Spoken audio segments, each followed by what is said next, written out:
Buen día, mi nombre es Laura Camila Alarcón Garzón, estudiante de la carrera Ingeniería Industrial, cursando séptimo semestre. En este video voy a explicar el proyecto final de la materia Física Electrónica.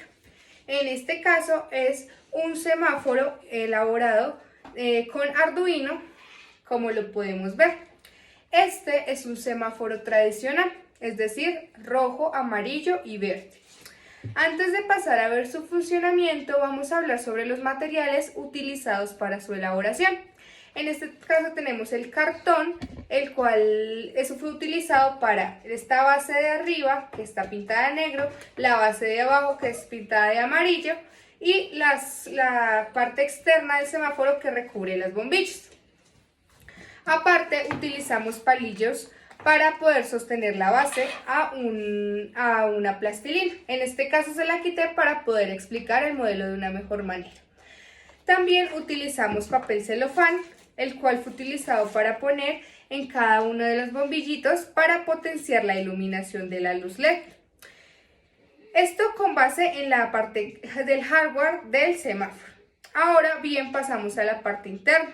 En la parte interna, más adelante veremos a detalle los elementos, pero pues a grandes rasgos son la protoboard, el Arduino, los cables, las resistencias de 220 ohms, las luces LED y la pila, que en este caso sí la tengo acá, que es la que permite el funcionamiento del dispositivo.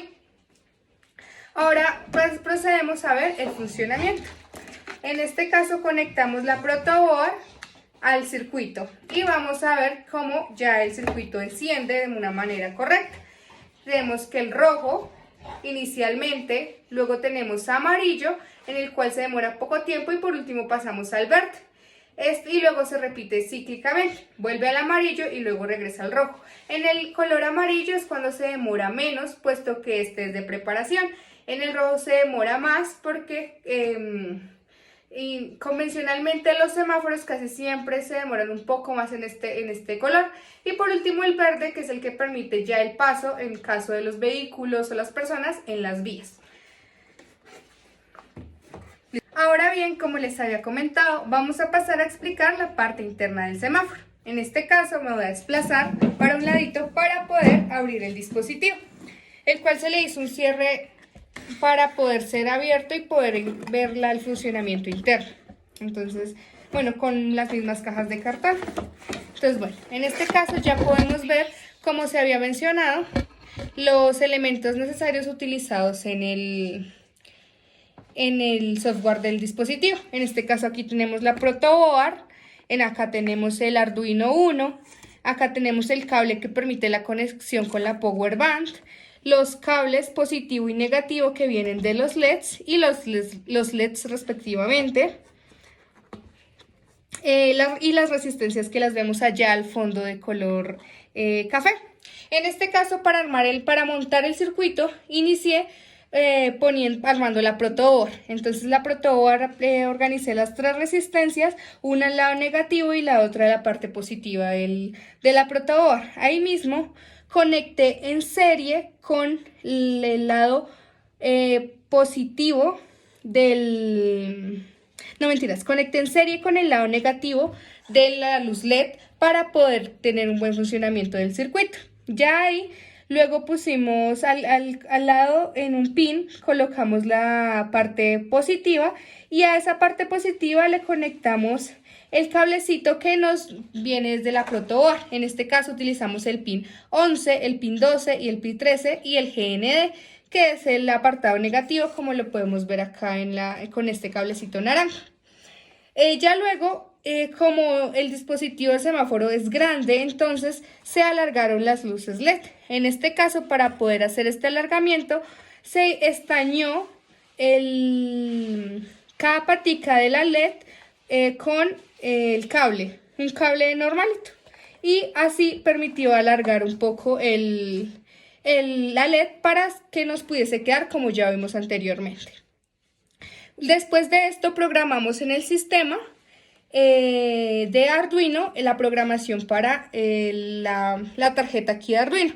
En este caso, al cargar el sistema y al conectarlo al computador, nos arrojó pues ya el funcionamiento correcto. En la descripción del video les voy a dejar el formato del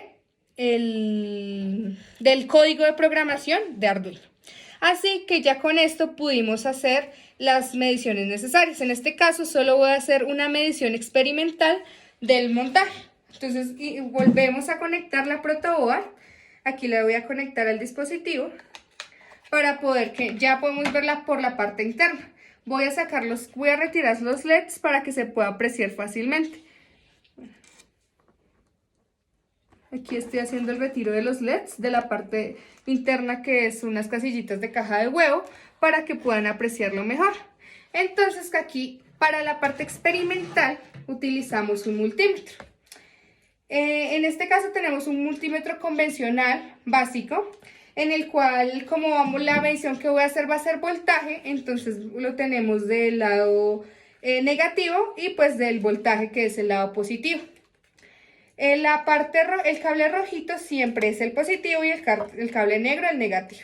Para este caso vamos a medir el voltaje. Aquí ubicamos nuestro multímetro y lo prendemos. Bueno, como es voltaje, lo vamos a ubicar a 20 volts, que es la mínima, ya que nuestros elementos no superan más de los 5 volts. Entonces, en este caso, vamos a colocarlo en las LEDs. ¿Cuánta energía nos ingresa en la LED? En este caso, el cable amarillo es el positivo y el cable blanco es el negativo. Ubicamos las dos puntas respectivamente en el cable. Y aquí en el multímetro, mira, aquí cuando enciende la LED, nos arroja que su voltaje es de 1,98. Aquí ya lo quito, pues aquí aparece el voltaje, pero pues como solo hice la medición, pues ya les digo, y está escrito en el informe final. Esta medición nos sirve para saber cuando el circuito está en funcionamiento, para saber qué voltaje llega a la LED. Entonces ya podemos ver que es muy poco el voltaje que llega a la LED. Esto debido porque tiene unas resistencias de 220 ohms. Y pues también que la power bank que utilizamos es muy baja. Al hacerle la medición con el multímetro nos arrojó que es de 3,19 volts. Entonces no permite que la LED funcione a su 100% de brillo, y por eso vemos que también es un poco el voltaje que resisten. En este caso, estos LEDs que utilicé para el circuito resisten no más de 3 volts, entonces por eso es tan bajo el funcionamiento. Por otro lado, bueno, ya al hacer más las mediciones completas nos dimos cuenta que este circuito maneja una resistencia total de 0,22 ohms, y por cada resistencia maneja unos miliamperios, que es la corriente que transita por el circuito. En este caso, cada miliamperio es de 0,01 para que pueda encender las LEDs. Bueno, ya aquí podemos ver, pueden evidenciar el funcionamiento, y pues esto ya es un poco del proyecto final del semáforo en Arduino. Espero les haya quedado claro y pues hayan entendido el funcionamiento correcto del dispositivo. Muchas gracias.